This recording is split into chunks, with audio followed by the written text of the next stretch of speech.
د دې اسم مبارک ذکر وکړئ او د خوراک په یو څیز باندې دم کړئ. الله جل جلاله به په هغه څیز کې دومره برکت پیدا کړي چې خپله به ورته خیران پاتې شي.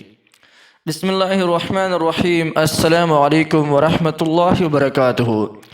زما وروڼو او خویندو، که تاسو څوک د دم دپاره بوځي چې یاره زمونږ دا خوراک دی په دې باندې دم واچوي، لکه مثلا اوس وخت کې خلک دیګ پوخ کړي او یو نیک انسان بوځي ورته وایي مونږ ته د برکت دعا مو کوه او دې باندې دم هم واچوه چې په دې کې الله جل شانه برکت پیدا کړي.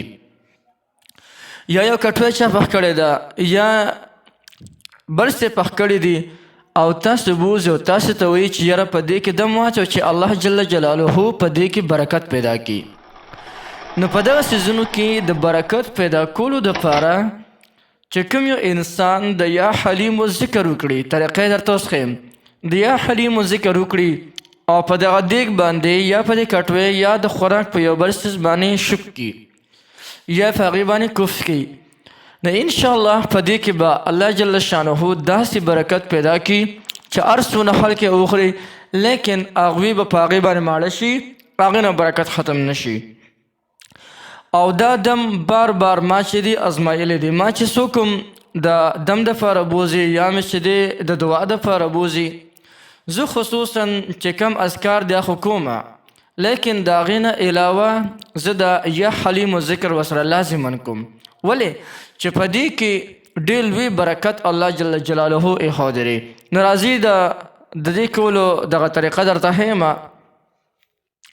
یو خبره یاد ساتئ، یو خو چې د خوراک په څیز باندې دم کې نو دغه پیدیره، بلکې انسان ذکر کوي نو هغه ته به کوم قسم انعامونه میلاویږي هغه هم درته ویم. کوم انسان چې د یا حلیمو ذکر ډیر کوي، خصوصا یو انسان دی او د یا حلیمو وظیفې دی چې کوم دی رونی والا او په یو کور کې کوي، نو هغه کور ته به د څلورو واړو طرفو نه خیر او برکتونه راځي. یعنې بعضې کورونه کو ډېر زیات سپېره وي، یعنې په هغې کې د رزق تنګسیا وي یا پکې نور څه مشکلات وي یا پکې جنګ جګړې ډېرې زیاتې یا پکې فسادونه ډېرې یا پکې خفګانونه پکې د حد نه سیوی. که په هغه کور کې یا حلیمو یا حلیمو یا حلیمو دا ذکر شروع شي، که په هډوکی کوئ که په ګوتو کوئ که په تسبو کوئ د ستاسو خپله خوښه ده، خو چې دا ذکر شروع شي نو انشاءالله چې د دې ذکر په برکت سره او د دې وظیفې په برکت سره به الله جل جلاله په هغه کور کې برکتونه او چې کوم دی خیرونه پیدا کړي، ټولې جنګ جګړې پریشانۍ هر څه به ختم شي. الله جل شانه به د غیب نه ختم کړي او د څلورو واړو طرفه نه به دغه کور ته رحمتونه او برکتونه را رواني او دغه کور والا به یو ډېر خوشحاله ګران وګرځي، یو خوشحال کور به وګرځي.